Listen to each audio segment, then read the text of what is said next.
یہاں سے فوجیں چلیں گی، سیاہ علم برآمد ہوں گے اور کوئی طاقت انہیں روک نہ سکے گی، ان کا منہ پھیر نہ سکے گی، یہاں تک کہ وہ ایلیا حضور کے زمانے میں یروشلم کا نام تھا، یہاں تک کہ ایلیا میں جا کر نصب ہو جائے گا۔ گویا کہ یہ جو ہمارے ہاتھ سے نکلا ہے قبضے سے، پہلے بھی عربوں کے ہاتھوں سے نکلا تھا بیت المقدس، یروشلم، عرب واپس نہیں لے سکے تھے، کرد خون صلاح الدین ایوبی اس نے واپس لیا، عربوں میں دم نہیں رہا تھا، عیاشیوں کی وجہ سے کھوکھلے ہو چکے تھے۔ میں تجھ کو بتاتا ہوں تقدیر امم کیا ہے، شمشیر و سنا اول، طاؤس و رباب آخر۔ یہی وجہ ہے کہ تقریباً 20 صدی کے بعد ان کی حکومت ختم۔ آشمارا حق بود در خون بارد بر زمین، بر زوال ملک مستعصم امیر المومنین۔ یہ ہوا کہ نہیں ہوا؟ جبکہ آئے ہیں تاتاری ہورڈز، اور جنہوں نے کہ آخری خلیفہ بنو عباس اسے محل میں سے نکالا، ایک کھال کے اندر لپیٹ کر اور اپنے گھوڑوں کے سوؤں تلے کچل دیا۔ عرب معزول کر دیے گئے تھے، لیکن اب دوبارہ عربوں کو جب سہارا ملا ہے، لیکن اب بھی انہوں نے کہیں اسلام قائم نہیں کیا۔ کوئی روس کا غلام رہا، کوئی امریکہ کا غلام رہا، کسی نے اس کا ساتھ دیا، کسی نے اس کا ساتھ دیا۔ تہذیب ہے تو مغربی، تمدن ہے تو مغربی، وضع میں تم ہو نصارہ تو تمدن میں ہنود، یہ مسلمان ہیں جنہیں دیکھ کے شرمائے یہود۔ یہی معاملہ جب ان کا ہوا تو اب اللہ تعالیٰ کی طرف سے ان کے اوپر وہ عذاب کی بھٹی گرم ہونے والی ہے۔ لیکن اس کے بعد پھر یہاں سے جائیں گے وہ جو ان کی مدد کریں گے، اور یہ ایلیا کو واپس لینے والے یہ مشرق سے چلنے والے لشکر ہوں گے۔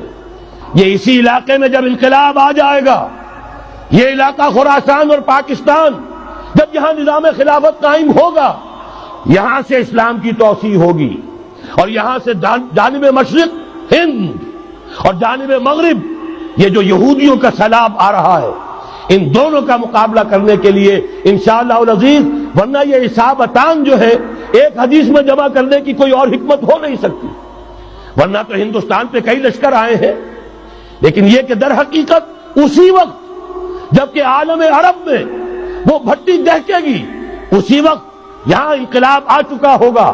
ایک طرف یہاں سے مدد کے لیے لشکر جائیں گے کہ جو مسلمان عرب جو ہیں ان کی مدد کریں گے، حضرت مہدی کے جھنڈے تلے لڑیں گے، حضرت مہدی کی حکومت کو مستحکم کریں گے، یؤتون للمہدی۔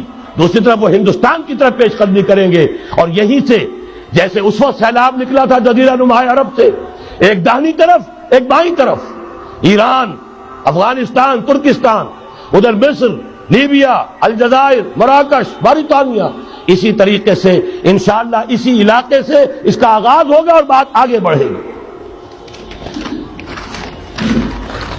تو اثر حاصل کیا ہے؟ یہ ہونا ہے، پچھلے آثار ثابت کر رہے ہیں کہ ہونا ہے، حضور کی احادیث بتا رہی ہے کہ یہی سے ہونا ہے۔ ہوا صرف یہ ہے ہم بھٹک گئے، ہمیں اپنی منزل یاد نہ رہی۔ میں تو بہرحال ان لوگوں میں سے ہوں جنہوں نے نعرے لگائے تھے پاکستان کا مطلب کیا، لا الہ الا اللہ۔ میں سن 46 میں یہاں حبیبیہ ہال میں قائد اعظم نے مسلم اسٹوڈنٹ فیڈریشن کے جس اجلاس کو خطاب کیا تھا، ضلع حصار سے جو 2 ڈیلیگیٹ آئے تھے ان میں سے ایک میں تھا۔ میں نے بہرحال اس تحریک میں بھی حصہ لیا ہے، ایک ننھے کارکن کی حیثیت سے لیا ہے، پھر حالات کو بدلتے اپنے آنکھوں سے دیکھا ہے، ہم کہاں سے کہاں جا پہنچے ہیں۔